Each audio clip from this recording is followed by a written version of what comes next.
bandage because I cut myself on a thorn bush when I fell off my skateboard last week. Ah! Ow! The last 2 times I changed my bandage, it really hurt when I pulled it off. It made me wonder the same thing that Adriana was wondering. Why is there pain? I don't know why there's pain, but by the end of the show, I'll find out. Meanwhile, I have to change this bandage again. I just hope it doesn't hurt as much as it did last time. On second thought, maybe I'll change it at the end of the show. Now here's a question from Julia. Why when you get a bee sting, it gets all swollen and it hurts? To answer that, I believe we should go to the king of stings, Dr. Justin Schmidt from the University of Arizona. Dr. Schmidt has been passionate about insects ever since he was a kid. He's been stung more than 1,000 times, all in the name of research. Dr. Schmidt? Hi, Zoe. What happened to your face? Is that what happens when you get stung too much? Well, I tried to learn all about stings. Professor Schmidt told me that when an insect stings you, it injects venom. And the swelling you get is an allergic reaction. It's your body trying to defend itself. Bee stings are probably the most painful that you'll run into. Now, if you want to come to Arizona, we can get you some real good stinging insects. Like what? Well, right here we've got some harvester ants. They're just little guys. They hurt for not just 10 minutes like a bee sting does, but they hurt for like 4 hours. Not fun. They don't sound fun. So what else do you have? Well, we have some velvet ants. They're not really ants, they're wasps. And they're kind of cool, they squeak. They hurt really intense. So what did you do to find out which insect stings were the most painful? Well, in the process of being a biologist, you often make a mistake. Bad idea, because then you get stung.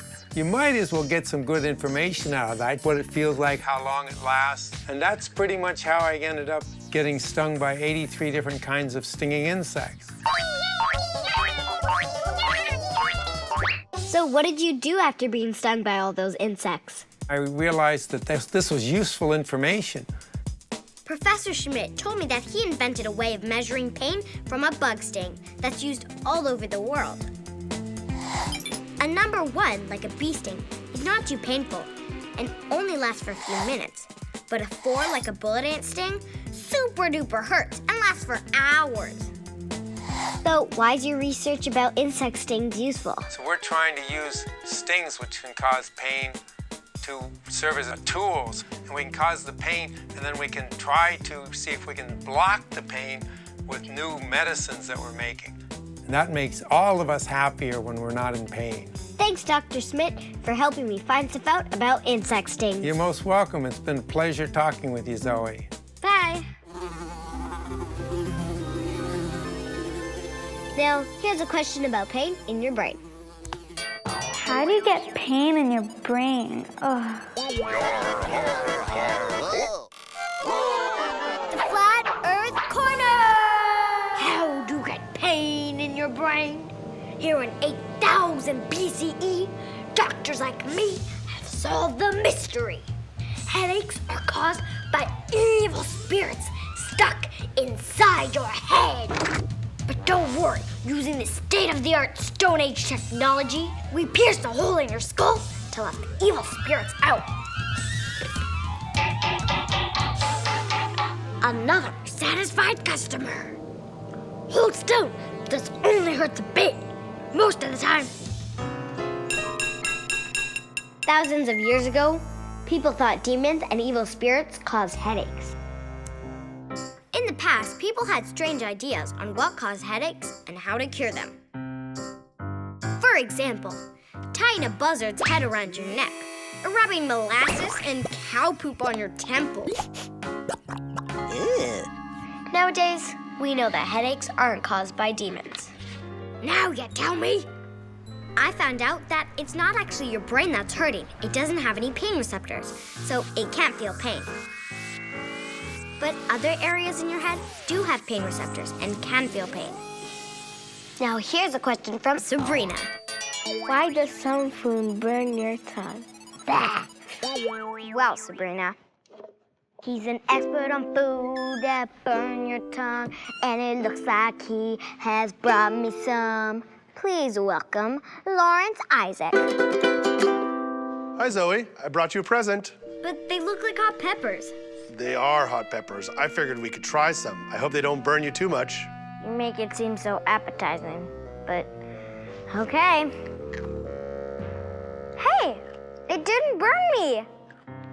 So why didn't that hot pepper burn? It's actually because that one was one of the milder peppers. Every pepper's got different heat levels, which is measured in Scoville units. It measures the amount of water you need so that you don't taste the pepper anymore. Different peppers, different amounts of water. So the milder ones take less water to dilute them, and the spicier ones can take up to a swimming pool of water to dilute them. Cool. So for example, here I brought some sauces.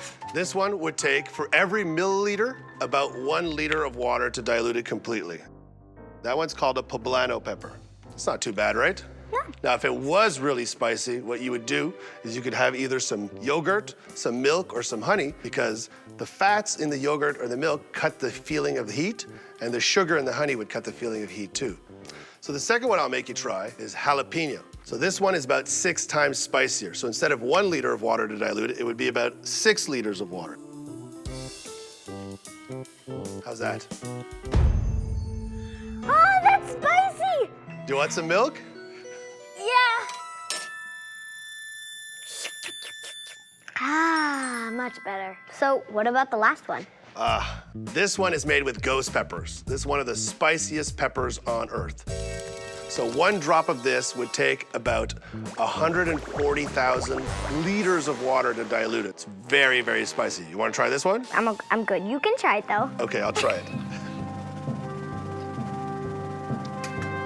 So right now my mouth is watering. I feel like I'm gonna start sweating a little bit. Compared to the first one you tried, we're talking a lot more intense. So why are peppers hot? Because they don't want to be eaten. They have capsaicin in it, which is a chemical that fools our body into thinking it's hot. So they've developed this way of protecting themselves in nature from animals. Well, it didn't really work because we still eat them. That's true. Basically, what we've done is we've learned to adapt to it so we can handle the heat. And we even add it to our cooking, and it makes our cooking a little more fun. Well, thanks for being on my show, Lawrence, and helping me find stuff out about how some foods hurt your tongue. Thanks for having me, Zoe. Why do some people feel pain more than other people? To answer that, I came here to the Shriners Hospital for Children Canada with my older brother, Jaden. Hey, everybody! He's agreed to be embarrassed by letting everyone see that I can stand more pain than him. No way. Well, I guess we just have to find that stuff out, won't we?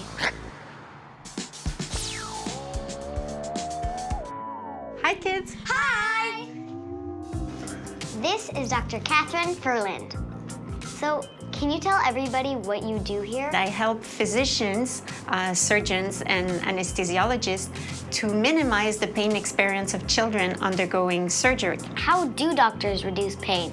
So we treat patients with medicine. Dr. Ferland told me that to find out how much medicine to give kids, they do a test to see how sensitive each one is to pain. And we're about to take the pain test. Are you ready? I'm gonna beat you. No, you aren't. My pain tolerance is way higher than yours. No, it isn't. You go first. No, you go first. No, you go first. So we will start with a test to identify your pain threshold to heat sensation. This is a probe that generates heat. Okay, nothing to burn you. Don't worry about it. Touch it. Warm. It's getting Yeah, warm. it is warm. Yes. So you will feel it. The temperature will rise. Yep. And then you will start to feel pain. And then you will start to feel like you More can... pain. Yes, more pain. And then you will arrive to your tolerance threshold. Yeah. And then you say stop, and the test will end. Okay, so Jaden, you will have to leave the room. Okay. Have fun, Zoe. I'm Thanks. still gonna beat you. Okay, we'll see you. So this is the pain scale, so from 0 to 10. The temperature will get higher and higher. The one who can stand the highest temperature wins this part of the test. When I push the pain scale to 10, that means I can't take it anymore. So it's starting. Yeah, I can feel it's warm. Starting to feel a little pain.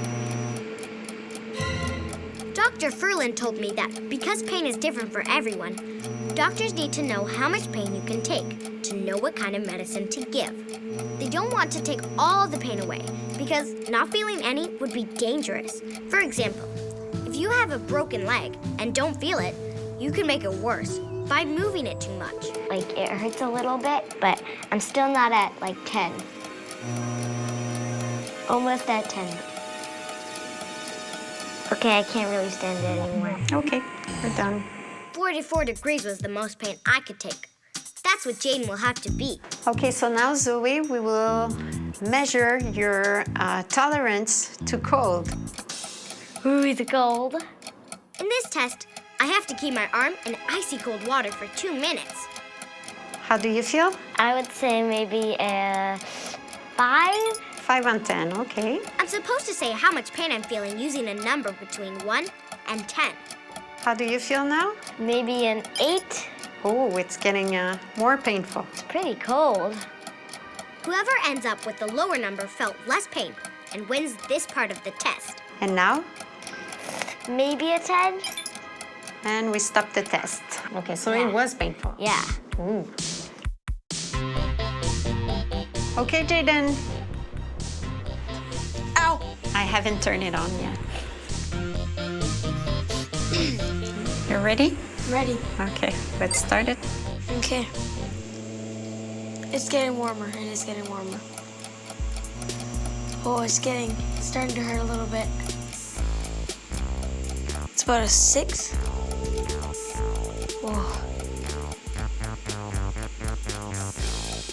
Oh, that's too hot. Completely stop. Wanna stop? Yep. Oh, it's so cool how it just stops like that. Let's do it. Whoa. So how do you feel from 0 to 10? 4. It's so cold. I feel like I'm in Antarctica. And now? 5. So it's increasing, the pain is increasing. Again? I think I would say 7. It's like, Okay, the test has ended. that was pretty awesome. I won because I'm the greatest, right? I mean, you're the best, but I'm better than the best. Only one best can be the best. Okay, Hi, so I have the results. okay. Ready for this? Bring it on. So for the warmth test, Zoe Yeah. had the highest pain tolerance. Okay. Jaden's pain tolerance is at 39 degrees, and mine is at 44 degrees. For the cold test, I aced that one. you did. Jaden said his pain from the ice water was only 7, but I felt like mine was a 10. So you have differences in your threshold, meaning that different types of pain, Cool. you react differently. Oh, that's cool. Well, Dr. Freeland, thanks for being on my show and helping me find stuff out about pain, especially that I can take more than my brother can. Actually, it was a tie, but whatever. Why do small wounds hurt more than big ones? The cut on my finger from the thorn bush when I fell off my skateboard hurt way more than the part when I landed on my butt, even though my finger's a lot smaller. How come? This calls for an experiment. The experiment! Emma is blindfolding Marco to demonstrate that some parts of our body are more sensitive than others. So how many points are there? 2. Marco has to guess how many skewer tips are poking him. How many points are there now? 1. How many? 2. Now they'll try the same touch test on a different part of the body. How many do you feel? 2. Now how many do you feel? 1. Now how many do you feel? 1. It's 2. How many do you feel? 2. It's just 1. Okay, now the shoulder. 1. Nope, there are 2. Check out this funny picture of a human. It's meant to show where we feel things the most. The bigger body parts are the most sensitive, like our lips, tongue, and our hands. That's why Marco could feel the points pushing more easily on his finger than on his foot or his arm.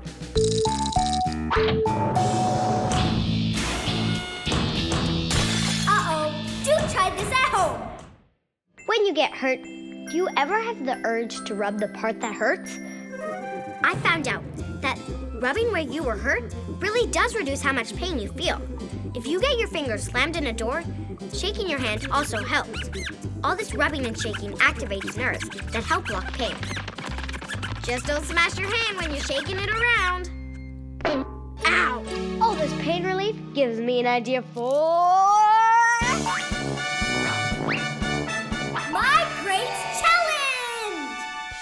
I'm Dr. Zoe, and today on My Great Challenge, I have two challengers, Gamu. Hi. And Emanuela. Hi. So today's challenge is about pain. Gamu, what was the most painful thing you experienced? I was skateboarding and then I slipped and banged my head. Emanuela? I was walking and I missed a step and fell in my pool. You guys really have big experience with pain. But your job here is to help your patients avoid pain. So I'm gonna ask you some multiple choice questions and you'll have to answer with A, B, or C. Are you ready? Yeah. Okay, Gamu. Your patient has a terrible migraine headache. Do you A, drill a hole in their head to let the evil spirits out?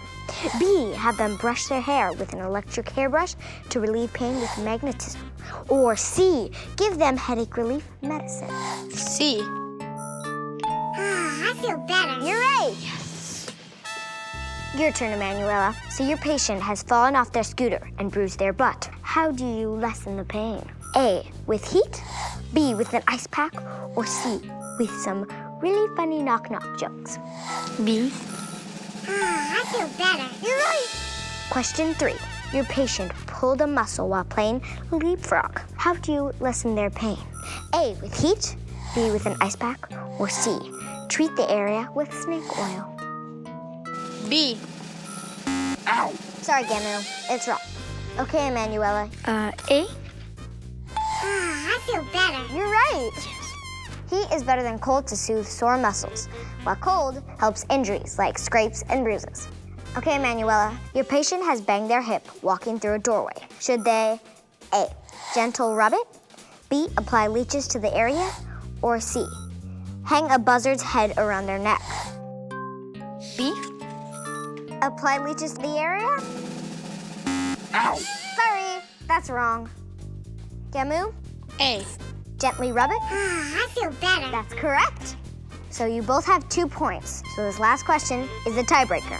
So Manuela, your patient has been stung by a jellyfish. Do you relieve their pain by A, washing the area with salty seawater, B, putting fresh water on it, or C, putting calamine lotion on it? C. Ow! Sorry, that's wrong. Okay, Gamu, this is your chance to win. A. Washing the area with salty water? I feel better. That's correct. You win the game. High five. Washing the area with salty seawater actually deactivates the stinging cells. But if you put fresh water on it, it actually makes it worse. Hopefully it wasn't too painful of an experience. Thanks for being on my show. You're welcome. I asked some of you guys what your most painful experience was. Here's what you said. I was on the beach and I jumped off a lifeguard stand and I broke my arm. Ow. I had never felt so much pain in my whole entire life. I was skateboarding and I went flying and I hit the side of my head. Ow, what a headache. I went skating with my family and I tripped on my dad and his skate went through my hand. Oh. I fell down the escalator. Ow. The really sharp things went in my skin and the ambulance came. It really hurt. I feel pain just hearing about it. And that leads us back to the question that inspired my show. Why is there pain? The big answer is... You know, I'm going to answer your question with a song. When suddenly you're feeling pain, it's 'cause nerves send signals to your brain. Saying something sharp, cold or prickly. If you stick around, you'll end up sickly. Stings or scrapes, burns or bites. Your nerves tell your brain so you can't take flight. You might wish you didn't feel those things in your brain, but you need to get a warning, and that's why there's pain. Yes, you need to get a warning, and that's why there's pain. why there's pain.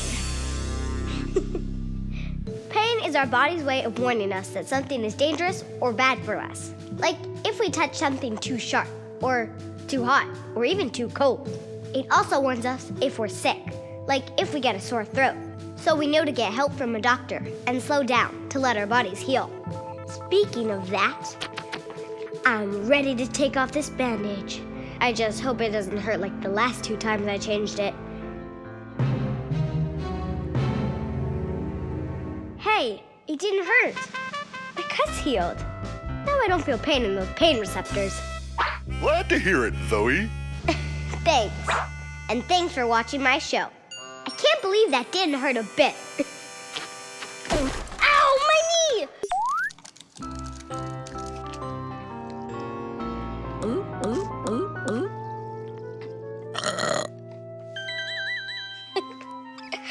Hey, that reminds me of a question I got from Mohammed. Why does my body make so much noises? Pardon me, Mohammed. I'm not sure why my body burps, or hiccups, or sneezes, or farts. But I'll find out by the end of the show. I asked my friends what kind of weird noises their bodies make. Ask a friend. One time I coughed and sneezed at the same time, and it kind of made a noise like... When I grind my teeth, it sounds like my guinea pigs when they do it. Cracking my fingers. My tummy makes a really weird sound, kind of like... When I'm nervous, like... A fart sound with my armpit. When I was a baby, I farted a lot and I burped it a lot. And now? Still a lot, but a lot more.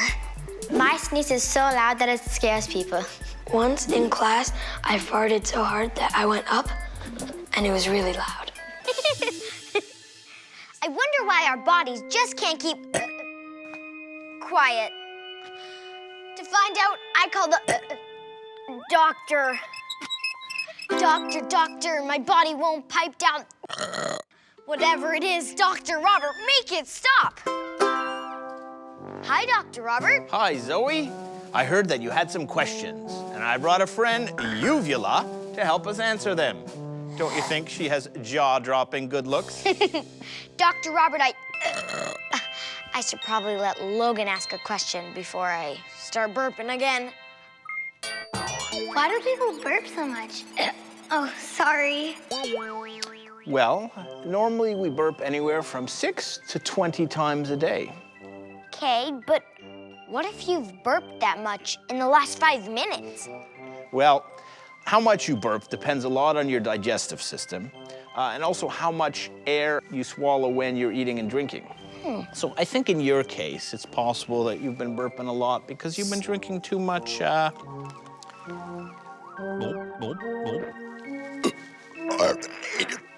water.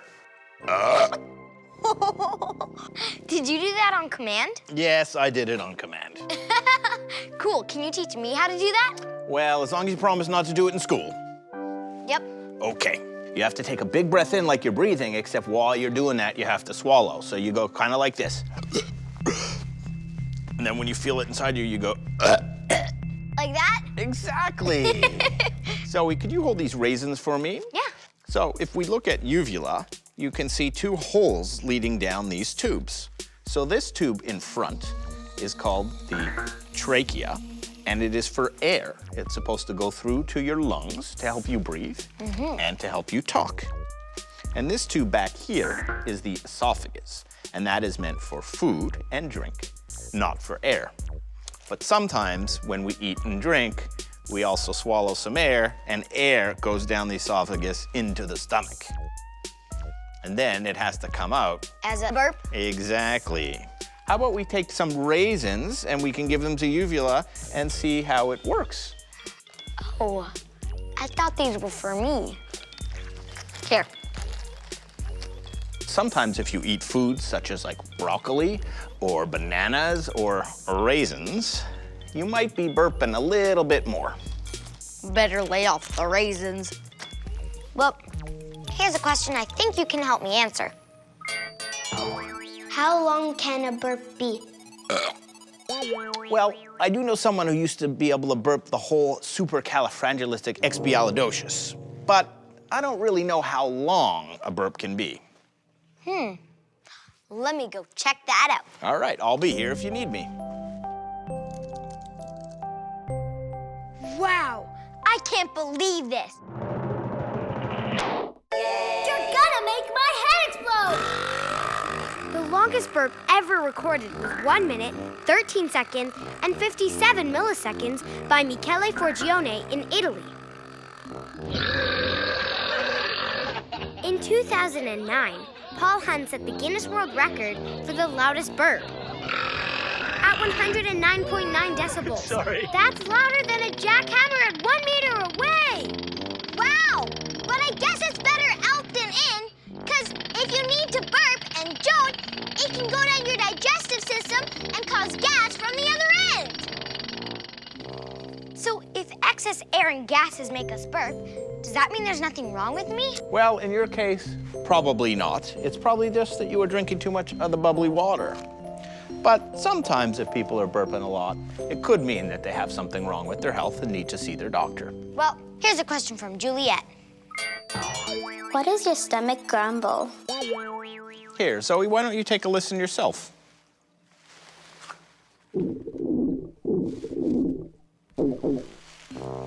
Sounds like I'm really sick. No, I don't think so. I think that's just the sound of a healthy digestive system. Oh, phew. These gurgles happen all day long. It's a sound of air bubbles moving through your digestive system. And when there's food in your stomach, sometimes these noises can be harder to hear. So when your tummy rumbles, it just means it's empty and it's time for you to fill it? It can mean that, but you can also hear grumbling in your digestive system when you have food in it and your body is digesting it. That reminds me. Here's another funny body sound question. Can everyone whistle?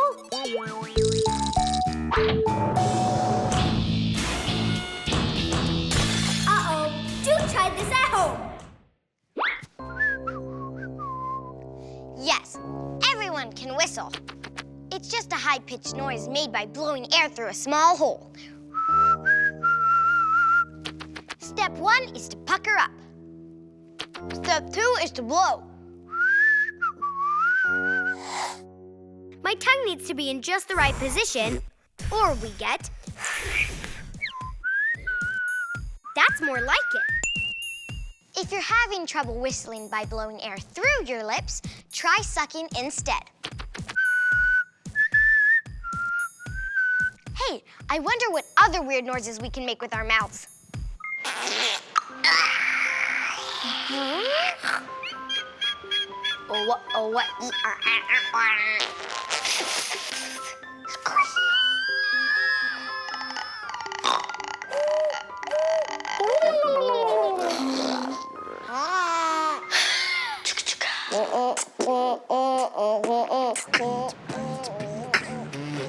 Wow, that's beatboxing, and it's super cool. And I want to do it. So I met up with beatboxing champ Malcolm Humes and his friends Tanika and Olivier.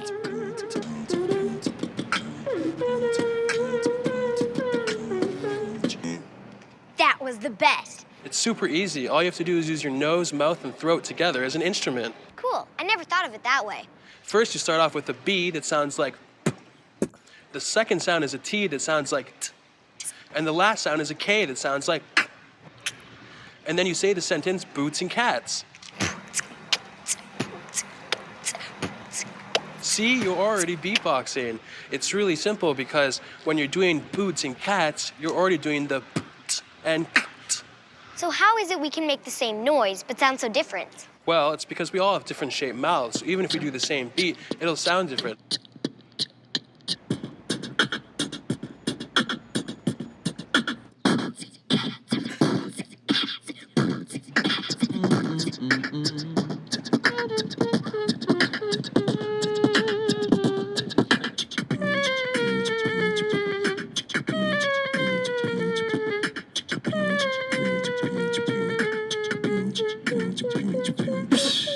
Woo, that That was awesome. Thanks. Great job. You too.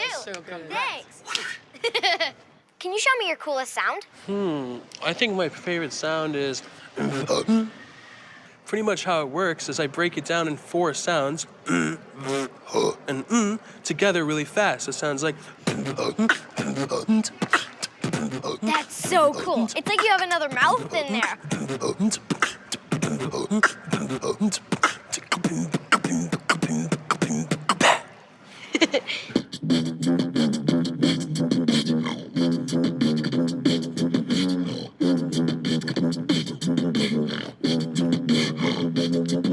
Now I want to hear how you beatbox. It's time for My Great Challenge! These are my friends who like to box a beat. They practice day and night, but will they bring the heat to the fighting stuff out? Beatbox me. Okay, guys, here are the rules. Each challenger has to impress us with their beatboxing skills. We'll be judging you on creativity, performance, and rhythm. Are you ready? Yeah! All right, Max, here you go.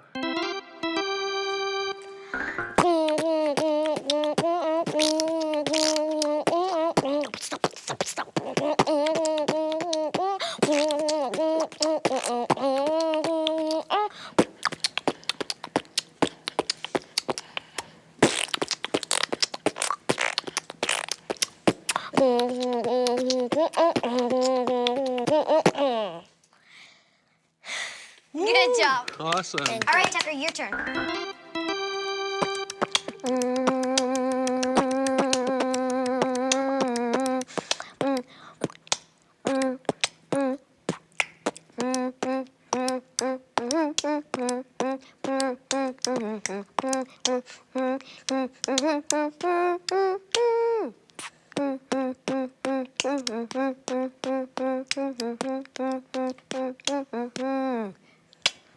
Woo! Good job, Tucker. Okay, guys, we're gonna go to side. We'll be back. Who do you think is gonna win? You. Well, I think you're gonna win. Thank you, but I still think that you're gonna win. You're gonna win. You're gonna win. You're gonna win. You're gonna win. You're gonna win. You're gonna win. You're gonna win. No. You are. Okay, guys, we've got the result. I personally think that Tucker did really good because it was super creative. I also think Max did a really good job because he had a good rhythm. And the winner is... Tucker, you won! Good job, Tucker. I told you so. Wasn't me! See, I told you so. But this reminds me of another question I got. Why do people fart a lot? Did you know the average person farts up to 50 times a day? To help explain why, here's an experiment. The experiment! Hi, Melissa and Harrison. Hi, Zoe. We're gonna be making farts in a cup. Ew. Farts in a cup? But how? We are gonna first add the glue and then we're gonna add some food coloring. Harrison, why are you using green? Because that is the fartiest color. We have mixed everything together and we're gonna add liquid starch. Oh.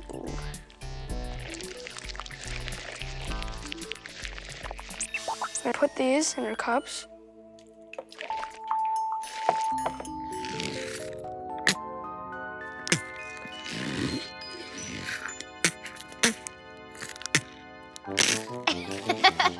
I'm blown away by your talent. Thanks, guys. Bye, Zoe. Noises like farts are made by air bubbles trapped in the goo trying to escape. Just like in our bodies.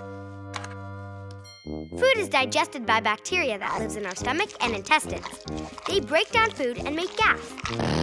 That gas has to go somewhere, so... Oopsie. Farting happens for pretty much the same reason as burps. Gas buildup. Oops. Some foods are harder to break down and cause bacteria to make extra gas, like how beans make you fart. Excuse me. Other causes are food intolerances or even where you are. On a plane, the pressure of being so high in the air pushes on the gas in your body, which means more farts. Sounds like the reasons we fart are as unique as farts themselves. Oh, farts are as different as snowflakes. Some are silent as a mouse, some take down the house. Some toot, some tremble, some roar. From the tiniest squeak to the quack of a beak. A fart might stink, but it's never a bore. Oh, farts are as different as snowflakes. It depends on your bum, if they explode like a gun, or if they're silent but deadly. Some patooties just poof, while others raise the roof. Eat lots of beans and you'll make quite the medley. Speaking of gas, I found out that the sound of cracking your knuckles is actually gas being released. Each finger joint is protected by a sac of liquid. When we crack our joints, we stretch the sac and gas is released, making a pop, crackle, and snap.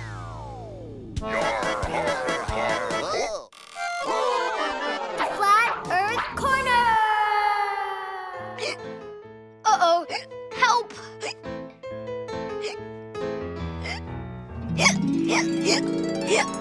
In ancient Russia, we believe hiccups mean you're cursed with bad luck. Lucky, there's another old Russian superstition that says hiccups mean someone is thinking about you. I wonder what's got me on their mind.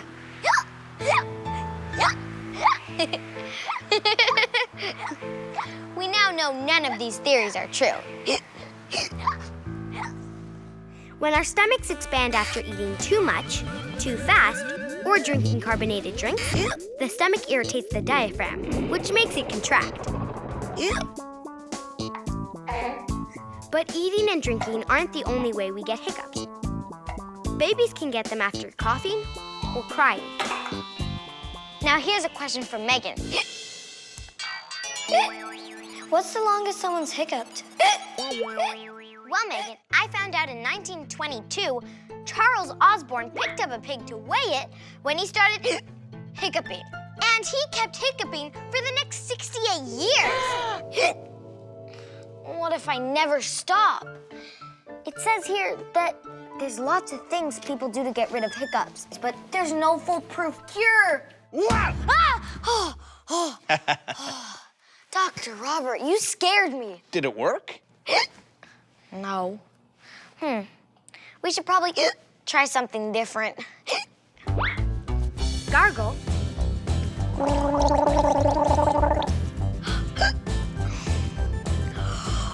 Hold your breath.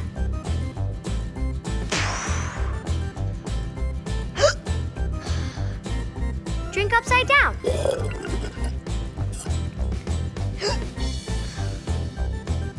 Hold your tongue.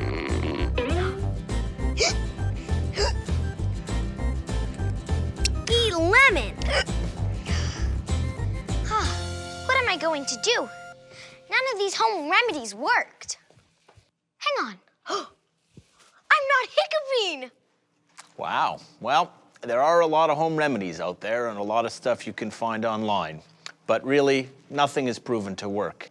After some time, the hiccups will usually go away on their own. Cool. Achoo! Sorry. That reminds me. How can some people have really loud sneezes and other people have really quiet sneezes? Well, Indira, the more air you take in, and the bigger you are, and the more forcefully it comes out, the louder the sneeze is. Some people can control their sneezes by stifling them.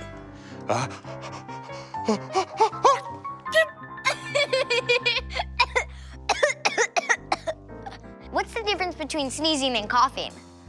Well, when you sneeze, it's your body trying to keep your nasal passages clear and forcing things out with a gush of air. And when you cough, it's your body trying to keep things from going down into your lungs and keeping your airway clear.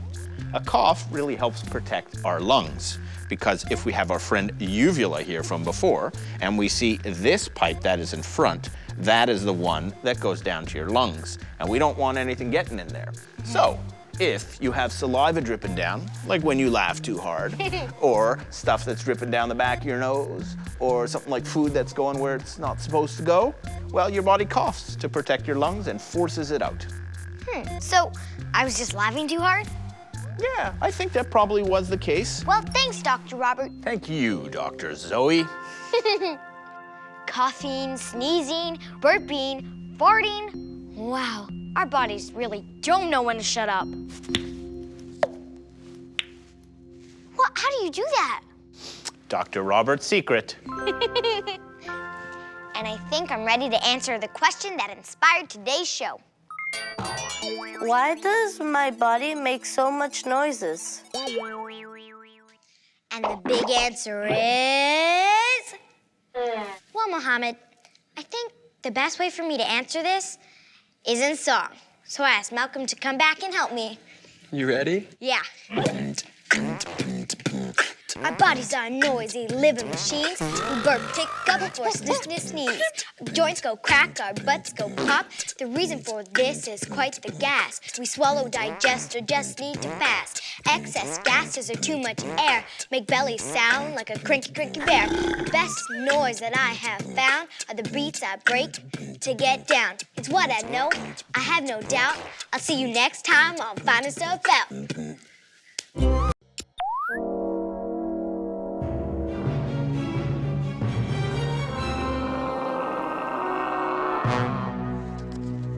Hope I didn't scare you. I'm wearing this because of a question I got from Kayla. How come humans don't have scales? Kayla, I really don't know, but I'm getting this scaly skin on my hand. I wonder if it's possible we can have scales. I'll find out the answer to your question and mine by the end of the show. Meanwhile, here's another question about the stuff that holds us in. Skin. Why do we have skin? Yeah, why do we? Well, Michaela, I checked, and we have skin for a lot of reasons. It's an organ, like our heart or lungs, but it's actually our biggest organ, and it has a special job to do. Check this out. Skin keeps us from dehydrating. Without skin, not only would we look weird, but we'd dehydrate, because all of the water in us would leak out and evaporate. I'd like my skin back, please. Much better. Our skin also has sensors that keep us safe by telling us when something is hot or sharp. Our skin also helps us to take in energy from the sun and turns it into vitamin D, which keeps our bodies strong. Thanks, buddy. Hot. And there's another good reason you have skin, to keep germs out. I'm gonna find out what would happen if I didn't have skin. And because I don't actually want to lose my skin, I'm gonna use these bananas for today's...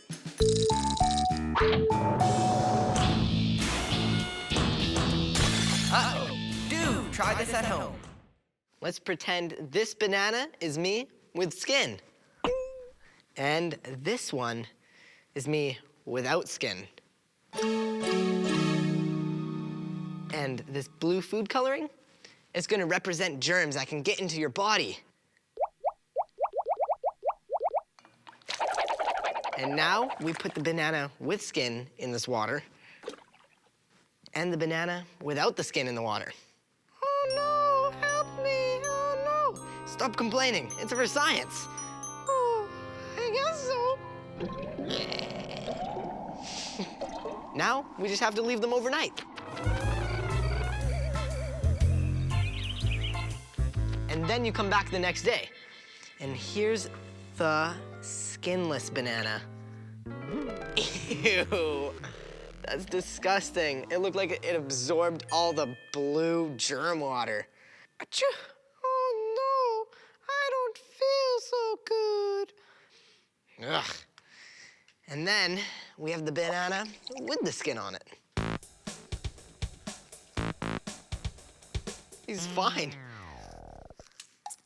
So the germs didn't get inside him because the skin protected him. So if you want to keep out germs, always keep your skin on. Here's a question from Ronnie. How does our skin grow back?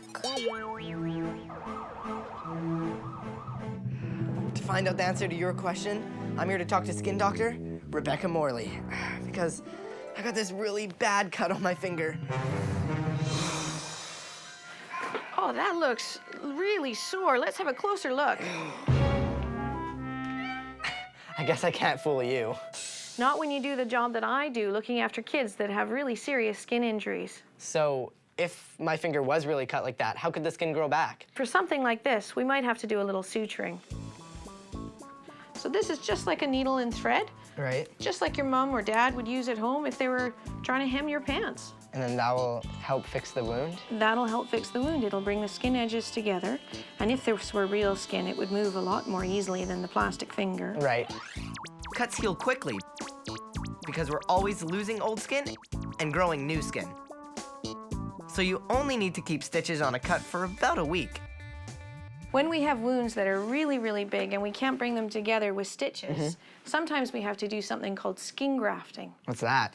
Skin grafting is where we borrow a patch of skin from one part in the body and we move it over to another part of the body. Sometimes we'll take them from other people or pigs. Pigs? So you could be like part pig. I guess temporarily. Yeah, just for a little bit. Just for a little bit. Now here's a question from Tristan. Why do we need sunscreen? The experiment! To find out why we need to use sunscreen, I've come to the sunniest place I know, the beach. Harrison, I've got something really neat to help us with our experiment. A pizza! All right! A Frisbee? And it just changed color. Yeah, these are really cool Frisbees. They're designed to change color from white to purple when they get exposed to the UV rays from the sun. So why does it change from white to purple? Well, it's a special chemical that they have inside the Frisbee. And it's kind of cool because it seems to resemble the way that our skin turns color when it's exposed to the sun. Right. So very similar to the Frisbee, when we're outside, our skin contains cells called melanocytes, and they release little pockets of pigment that are designed to protect the rest of our skin. Very similar to opening an umbrella. Whoa. Hi there, melanocytes. Uh-oh, here comes the sun. Quick, we need protection. Open your pigment umbrellas. The pigment umbrellas do protect us for a little while. But if we stay out in the sun too long, they can't keep up, and we get sunburns. And that's why it's important to wear our sunscreen for sunblock. So that also blocks the sun, just like the umbrella as well. Just like the umbrella would do. But what's the difference between the numbers? Like this one says 15, this one 45. What's the difference? The higher the number, the higher the protection. In fact, I've designed a little experiment to help us illustrate that. All right. Oh, but it didn't change color when it hit the sun this time. Now, these are exactly the same Frisbees, but earlier at the hospital, I covered this one with an SPF sunscreen of 45. Right, so that's why it didn't change colors, because it has the sunblock on it, right? That's correct. Except for like the few spots that you missed. I did miss a few spots. When we put our sunscreen on, we have to cover all of the areas. Otherwise, you'll get a burn in those spots. Right. Now, let's have a look and see when it's an SPF of 15. There's probably more.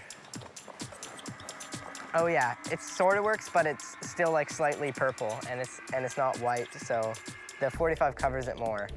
So this is a lighter purple than when it didn't have any block at all. Right, yeah. So it's good to have some protection, but the higher the number, the greater the protection from the sun. If we bring this into the shade, then that means there's no sun hitting it, so it shouldn't turn purple, right? But it's still turning purple. Even though we're well protected by this umbrella, there are still some UV rays that are getting through. Oh, so you still need sunscreen even when you're in the shade? Absolutely. So Harrison, there are a few other things that we shouldn't forget before we go outside and play, like the lip balm. This protects your lips, got that. Some protection for our eyes. Sunglasses, got those. Check. And we're already wearing our hats. Yeah. So I think we're ready to go. Nice, let's play some Frisbee. All right.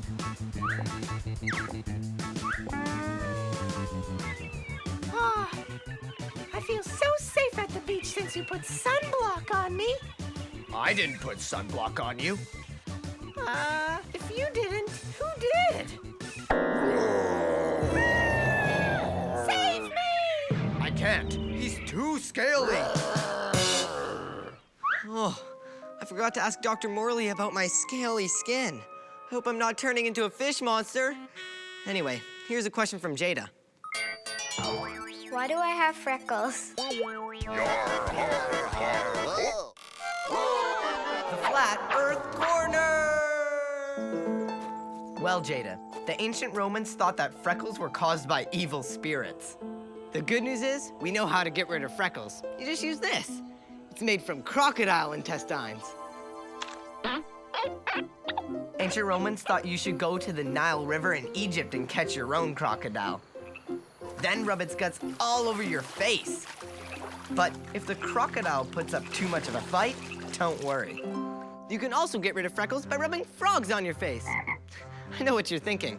If you rub a frog on your face, you'll probably get warts. Don't worry. As we ancient Romans know, that's just a superstition. Hey, I think I missed a spot. Throughout history, people have had a lot of strange ideas of what causes freckles and how to avoid them. But freckles have nothing to do with evil spirits, crocodiles, or frogs. People who get freckles have less melanin than other people. That's the stuff that gives color to the skin. But a few of their skin cells have extra melanin. So, when they go out in the sun, those cells turn brown, creating freckles. If you have the kind of skin that gets freckles, be extra careful not to get overexposed to the sun. But you can still eat as much ice cream as anybody else. Now here's a question from Maya. Why are there so many types of skin? Yeah, there are a lot of types of skin. In fact, I think I feel a song coming on. Skin. So many different types of skin. Skin's what keeps your insides in. Elephant skin is gray and thick. A dolphin skin helps it swim quick. A chicken skin has holes for feathers. A rhino skin feels like leather. Skin. With green skin, you could be an elf. Banana skin, you could peel yourself. Skin that's lumpy like a toad. Head getting warm, brain overload. You're gonna make my head explode. You're gonna make my head explode! There's a lot of different kinds of skin because animals need different skins to do different things. And humans have different types of skin depending where it is on your body, as I found out in my Great Challenge! To show how our skin is different in different places, today I have two sets of challengers, Sarah and Dahlia, and Gabby and Devin. Today, their challenge is to figure out different types of objects using their skin. So first their leg, and then their foot, and then their hand.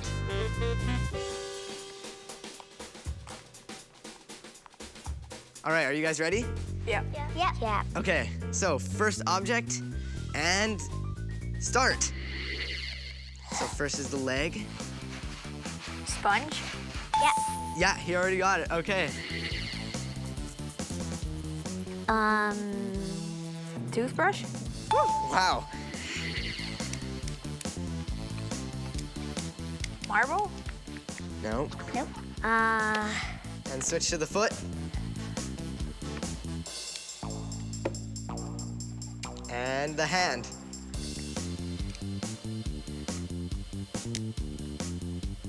TV remote? Yep. Oh yeah, they got it. Styrofoam? Nope. Switch to the foot. A ball? Nope. No. And switch the hand. Silly putty? No. Gooey. Time's up. Next object. Sponge? Nope. And the foot. A cloth? Let's get closer. And the hand. A Swiffer? No. No. Carpet? Yeah. Yeah. Styrofoam? No. Cardboard? Really close. Really kind of. Move on to the foot. And the hand. Dahlia's getting really close. Paper towel roll? Yeah. Wow, that one was like a tie. An egg? Nope. Okay, move to the foot. A fish? A ball? No. No? Okay, move to the hands. An orange? Yeah, it is an orange. Okay, so I think we have a winner, guys. Devin and Gabby. Yay! So what was the easiest body part to feel with? First it was the fingertips, then the foot, then the leg. Yeah, I agree. Yeah, so I checked, and the reason for those differences is because you have a lot more nerves in your fingertips than your legs or your feet. Check out this animation I made. Parts of our bodies are more sensitive, like our lips, ears, and hands. This is what our bodies would look like if the most sensitive parts were the biggest. So weird. Ew, that's so weird. So thanks for helping me find stuff out about skin. I got you some cool souvenirs. They're marshmallows that you guys tested. Ew. Gee, thanks, Harrison. Thank you. Now here's an embarrassing question from Ava. Why do people turn red when they're embarrassed? To find out, let's get some Street smarts. Have you guys ever turned red with embarrassment? Yeah! Let's find out their stories. I was skipping at school and my pants fell down. I ran right into a pole. I threw up in a pool. Did everybody see? Yes, and it was yellow. Bright, chunky yellow. I was at my dad's work, and I was supposed to hug my dad, but I hugged his friend. I was going to the washroom and forgot to lock the door, and someone walked in. You know those mime statues?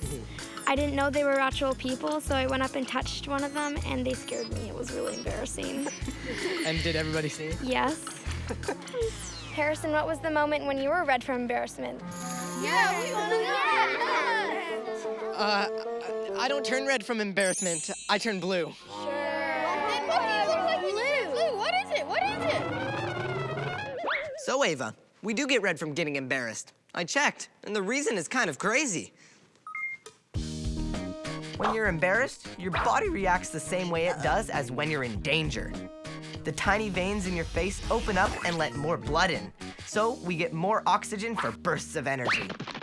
So we're ready for fight? Or flight? Did I say something? Anyway, here's a scary question. I always pick my scabs. Why do they form? She knows everything about gross skin, and now I'm gonna let her in. Please welcome Kate Daly.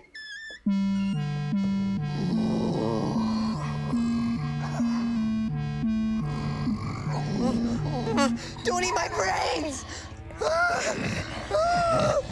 It's okay, Harrison. It's just special effects makeup. Oh, wow. You must win a lot of Halloween costume contests. Favorite time of year. Kate, that zombie was really good. Thanks, Harrison. It helps to know some of the real science behind skin so that I can make real-looking fake skin. Right. Well, I got a question about scabs, and I was wondering if you could show me with your special effects kit. Absolutely. Scabs are fun.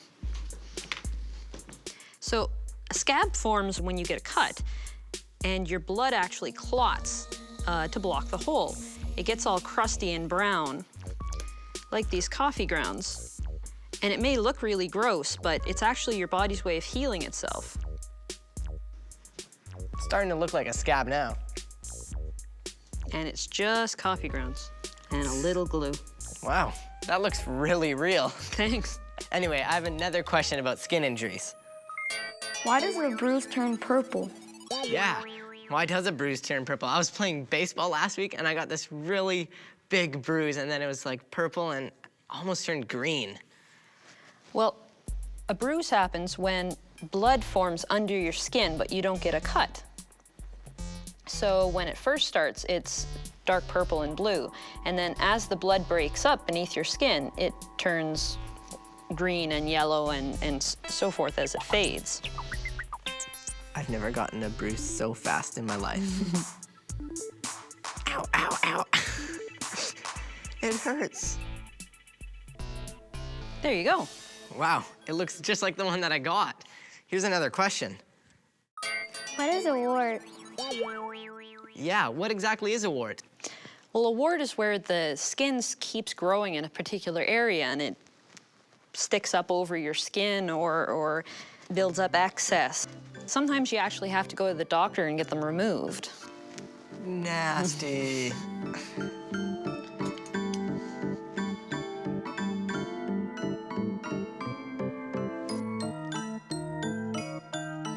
There you go. Wow, it looks really real. But how do we get rid of warts? Well, this one's easy. You're hilarious, but how do we actually get rid of warts? Well, if you go to the doctor to get a wart removed, they usually freeze it with a special solution, and that, yeah, it takes the wart off. Yikes. Anyways, I have another question, and this time it's from me. Can you help me look like a fish monster? It would be my pleasure.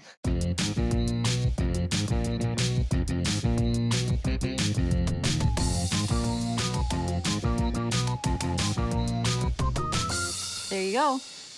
Wow, that's awesome. This will look great next Halloween. But what about these scales? Those scales? Oh, those aren't scales, Harrison. You just have some dry skin. You just need a little bit of moisturizer. It's not unusual for people to get dry skin that kind of looks scaly in the wintertime. Sometimes it's a problem and you have to go see a doctor, but most of the time, just a little moisturizer and you'll be fine. Hey, look, the scales are gone. Thanks for helping me find stuff out. My pleasure. Well, now it's time to get the skinny on the question that started this all off. How come humans don't have scales? And the big answer is... we have something better! Sure, scales are neat. They help fish swim and move from side to side in the water. And scales are good protection too. They're sort of like an armor. But human skin does stuff that scales can't. In addition to everything we saw, human skin lets us grow hair, which helps keep us warm. And it also lets us sweat, which helps keep us cool. And with skin, instead of scales, we don't have to look like a scary fish monster. Hey, you look much better this way. Thanks for watching, and see you next time for more Finding Stuff Out. See ya!